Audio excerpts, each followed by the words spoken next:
I'm going to talk a little bit about Christina Applegate, who has MS, multiple sclerosis, at 53 years old. And I'm going to analyze what I think might have happened. Before I start, let's just give a little bit of context. So, Christina Applegate was Kelly Bundy from Married with Children from my childhood. I'm 47. I grew up with a big crush on her. I think I was a young teen, and she was like the sex symbol of the time, right? So as a teenager going through like my hormonal changes, it was a good time to be. It was an important mark of my life to have like this Kelly Bundy from Married with Children, and she was a big star. I think she went on to do some other shows and movies and whatnot. She was a beautiful lady, and then in past years. So I think in 2008 she had breast cancer and she had to have a double mastectomy. In 21, she was diagnosed with MS, multiple sclerosis, and in 23, she had to step back from acting.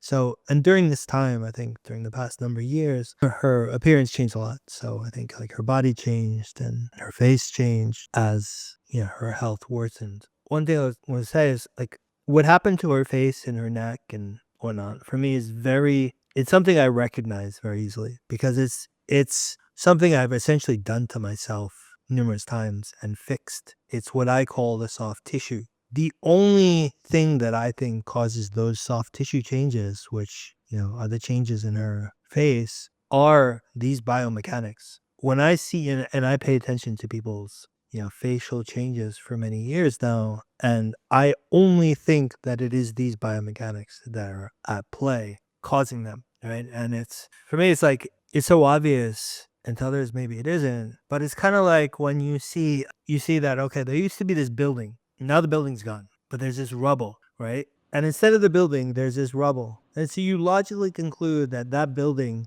collapsed because you see rubble and there's no more building. And like, for me, that is kind of the logic that I apply when I see this pattern. You saw this beautiful structure that is now kind of falling apart.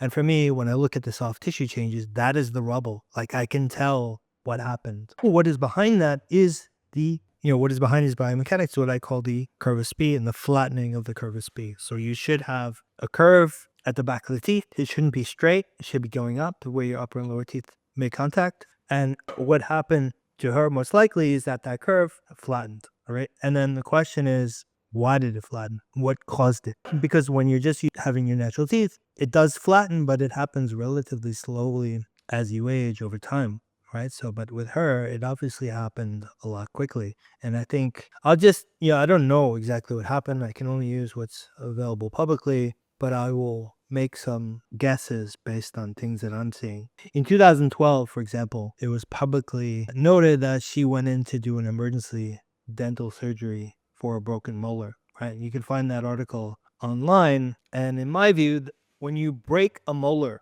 right? A molar is a very thick tooth with a very long root, right? So most people, you cannot just break your molar. Like you really need to have some damage to break a molar. And so that damage is usually a sign of other structural issues that you're having. So for me, like alarm bells are going off that she just broke a molar like this, and it means that there was some structural damage already. Second is, in 2014, there was this social media photograph on Instagram of her with a very famous cosmetic dentist in LA named Dr. Zakor, and she's in his office. And when you open up his Instagram page, the things that he's known for are veneers, Invisalign, and implants, particularly on famous people and actresses and actors. I am willing to bet that Christina, the reason she was in his office was because she did something cosmetic, right? And I've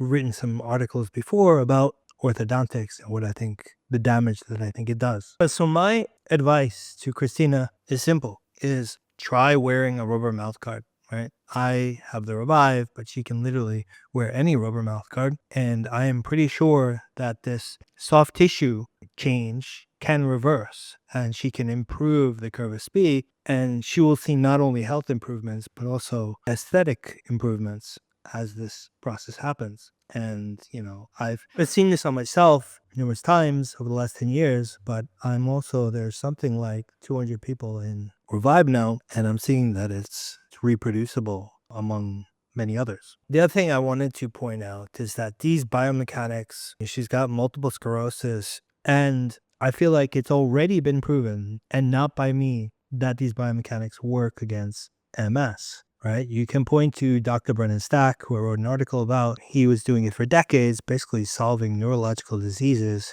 like Parkinson's and MS and other diseases with a simple flat splint, a dental splint, which is essentially the same physics as a rubber mouthguard. And I would argue that a rubber mouthguard is even better and faster, right? And another person is Dr. Young-Jun Lee, Korean TMJ dentist. People travel all over the world to go see him. He charges a lot of money. He's got YouTube videos that you can even see. He's fixing various neurological diseases consistently, and he's essentially using a rubber mouthguard. I think he calls it an OBA, right? But it's essentially almost the same thing as Revive One. Some closing thoughts. Christina, if you ever do see this article or see this YouTube video, I understand your skepticism. All I can say is double click a little bit, even just out of curiosity, and you'll see that legitimately there's a dental connection to neurology. Wearing a rubber mouthguard, it costs something like $25 or so. You can buy one on Amazon even. You don't need a doctor or dentist.